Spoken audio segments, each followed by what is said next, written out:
Good morning class. मैं doctor Poonam Nikumbh आज आप लोगों के लिए BEd 4th sem paper 11th language proficiency of English and language proficiency of Hindi के क्वेश्चन पेपर एग्ज़ाम्स में हमारा क्वेश्चन पेपर का पैटर्न कैसा होगा इसके बारे में चर्चा करूँगी।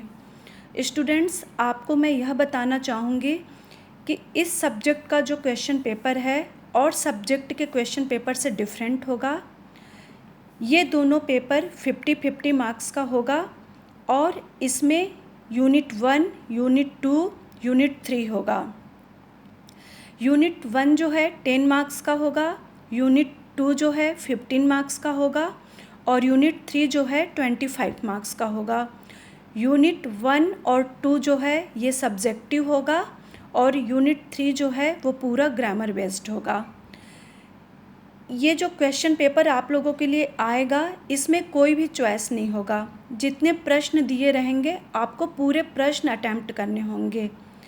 इसमें आप देखेंगे कि जो यूनिट फर्स्ट और यूनिट सेकंड है, अगर यूनिट फर्स्ट में 2 प्रश्न दिया है तो आपको दोनों प्रश्न करने हैं और यूनिट 2 में अगर 5 प्रश्न दिए हैं तो आपको पूरे 5 प्रश्न करने हैं।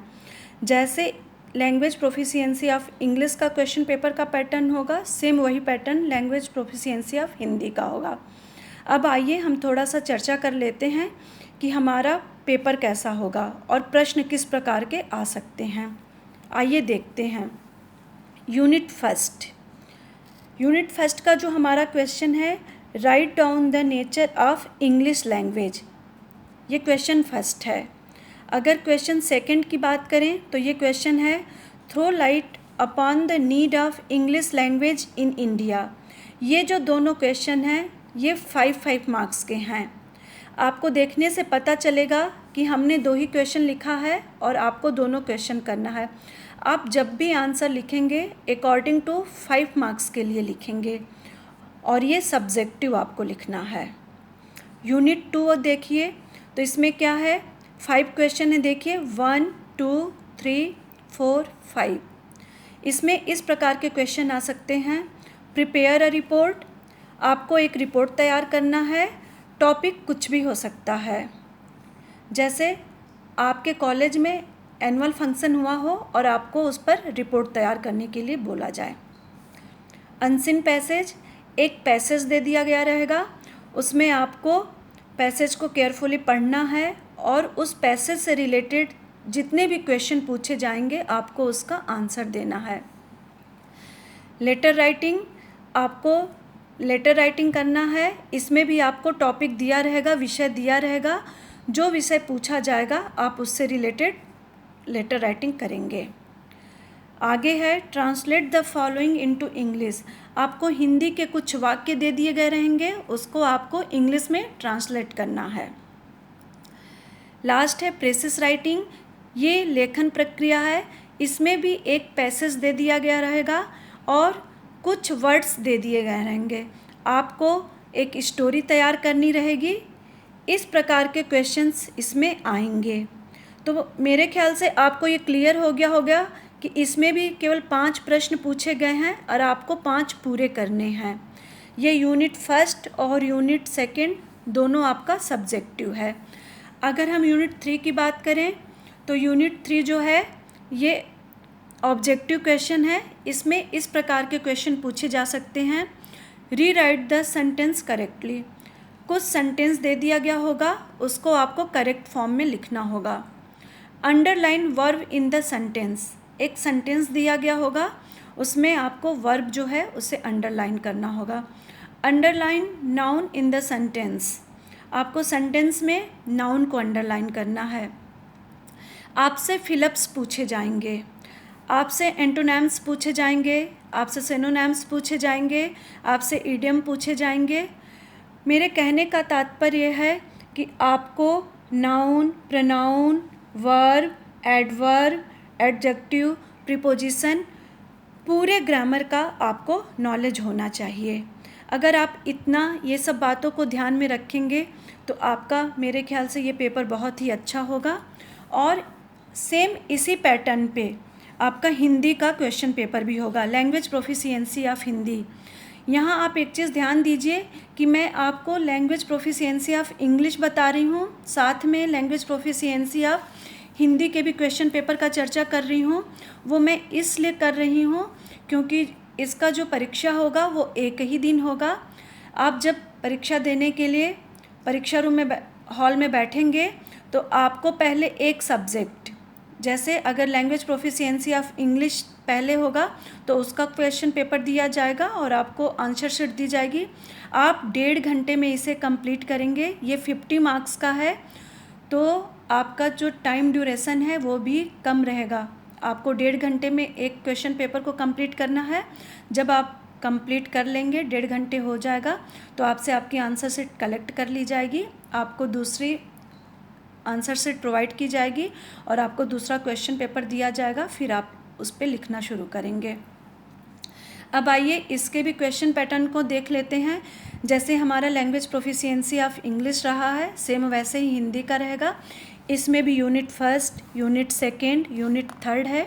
यूनिट फर्स्ट में आपको 2 प्रश्न करना है। ये आपके 10 मार्क्स के होंगे।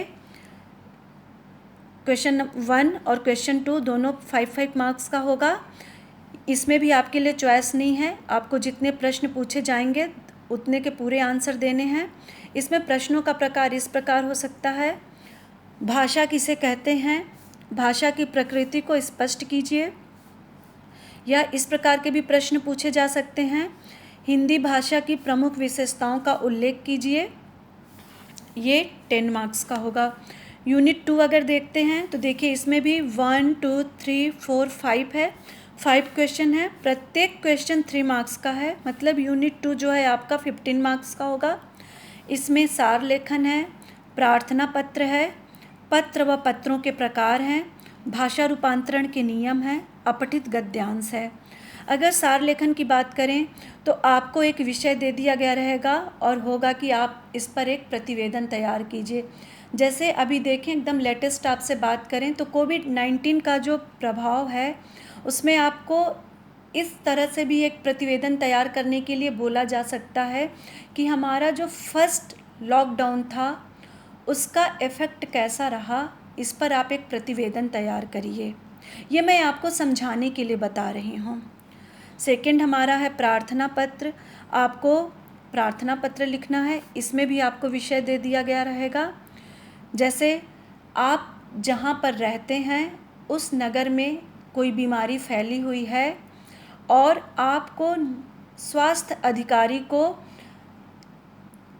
पत्र लिखना है अच्छे प्रकार से कि हमें कुछ सुविधा चाहिए जिससे मरीज़ ठीक हो।